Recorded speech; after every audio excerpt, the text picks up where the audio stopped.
What is going on to those fans of the Get Firm podcast? Mike, this is episode 8. Sorry I didn't check in last week. I just didn't really have anything to say. And I don't want to put content out when I have nothing to say. Just have a nice little field walk. I'm repping the Phillies. Spring is in the air. The birds are out there chirping their lips off, and they are getting fired up. Just like I'm getting fired up. It's Teachers Day weekend, so if you're going out there drinking some green beer, make sure you're being safe. Use Uber if you plan on having more than a couple, and get yourself some good match, which is actually for the UK. It's touted as an Irish shit. I'm still pretending it's Irish because I love that shit. But anyway, spring training going well with the Phillies. Things are going amazing in my life. I hope everyone out there is doing well. I'm off this recording live on YouTube, and future will be on Spotify and all those other good things. Bitcoin is starting a breakout. We have a little candlestick forming here. Candlestick is when you get a 5% or more positive growth in one day, and it is at 84,857. It is up 3.79% today. The S&P 500 has been getting wrecked last month, down 8%, but that's okay. It's okay. Buy every month, dollar cost average. Every month or every week, put a set amount into the ETFs that you love. Bitcoin, VOO, VGT, QQQ, a couple stocks, a couple XR funds, things along that nature, and you will be just fine. Not financial advice.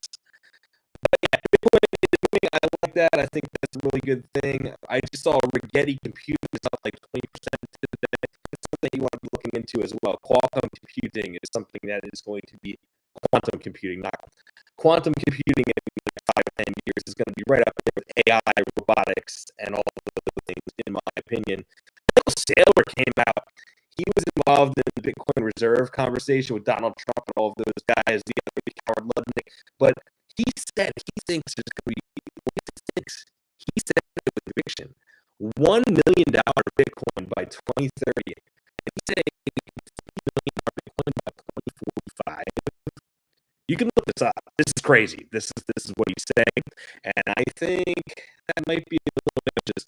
But Michael Saylor, who's putting $200 million on a monthly basis recently into Bitcoin, is saying that these numbers, I think he probably is being conservative with what he truly believes. That means no matter what, Bitcoin is going to pop. That would be awesome. So anyway, we are 6 weeks into the new administration, and everybody's going crazy about these tariffs. Everybody's going crazy about egg prices. Egg prices are coming back down. Gas prices are the lowest they've been in the last 4 years. That's pretty cool. I just caution you, and I say just like take a little pause for a minute and realize that like we're all going to be okay. Everything's going to be fine. These tariffs are nothing more than a chess match. And we have no idea what any of this means. Us consumers of media, we want to sit here and be like, oh, we know everything. But most of the people that I talk to, they know nothing about the things that they're talking about. Leave it to the professionals, trying to avoid the noise. If you can't watch the news without getting stressed out and spiking your cortisol level, which is going to make it harder to burn body fat, avoid the news. I don't think there's anything wrong with that. Some people want to fight on the fact that you got to be informed, but you're not informed when you're watching the news, because the news does not tell you everything. The news tells you what they want you to hear. So the Democratic narrative is going to be like Donald Trump is a terrible being. The Republican narrative is going to be the greatest ever. I challenge you to stay somewhere in the middle, because there's a dichotomy of life. Democrats and Republicans, good versus evil. When you stay in here, you can relate to people kind of on both sides. The people on the fringes are going to be fucking nutcases. That's just the way it is. It's never going to change. Those are going to be the people that scream the loudest. They have no common sense, and they're going to die on a staff screaming at you, telling you that they know more than you. It's okay. The people exist. You don't have to deal with them. Try to stay somewhere in the middle. Try and stay at peace. Be a decent human being. On top of that, changing subjects, I think you should all check out the Dorothy album, which came out today. It is awesome. She's an absolute smoke show. So we're gonna check that out. Coheed and Cambria. I was, yeah, it sounds good. I listened to it front to back. It was a cool album to listen to while I was just chilling out. I'm gonna be building some Legos, I think, later, and I think that's a good album for chilling out like that. Whitechapel last week. It is the punch in the face that you need while you're working out. That's about all I got for music right now, but we are heading into summer very, very shortly here. And me, as a professional fitness trainer, people are starting to get rammy. They're ready to get out of the house. I said the spring is chirping, the birds are chirping, things are going good. But if it is March 14th and you are 5, 10, 15 pounds heavier than you want to be with body fat, or you're 4, 3, 2, 7 pounds less muscle than you want to be, you have about 3 months until summer.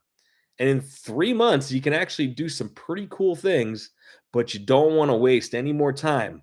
I have an article coming out today on formalfitnesstraining.com, and it is on how to build nice legs for the summer. It's written more for women, but men are obviously included in that as well. And it is one of those things where, hey, if you will start training your legs 2 times a week for the next 12 weeks, they're going to look way better than they do right now, heading into summer, bikini season, board short season, banana hammock season. Hey, I don't give a shit. You do you, buddy. It's one of those things where everything is moving in the right direction with that, and spring is in the air. And I couldn't be more excited about that. So today I put this quote up on Instagram, and I'm going to pull it up here just to make sure I get it right. As I say, we do this live. There's no prep, nothing like that. But normalize deleting people off your social media accounts that don't clap for you, have secret animosity towards you, don't like you, only like to debate when they don't agree. It's not being weird. It's removing anything disrupting your peace. Your surroundings should be rooting for you. Keep the vibe clean. The vibe. Keep the vibe clean. Listen, I'm a big believer in agreeing to disagree, but that's kind of what I said about a couple minutes ago. Like, if people are going to be in your face about it, and they're not going to be able to be peaceful, you know, on the fringes, the people that are screaming the loudest, you just got to get rid of them. Like, you shouldn't just have people in your life that agree with you.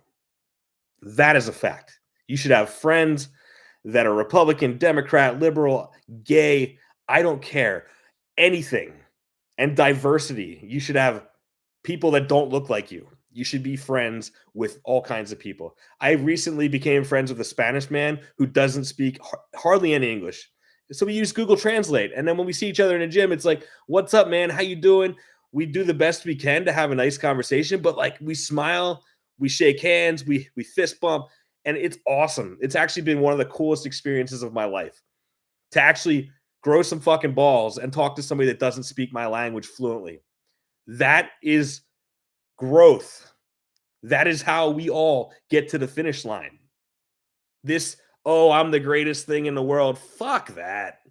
You might be a decent human being, and I'm not debating that, but you need to go out and meet other people and try and be sensitive to what people are going through.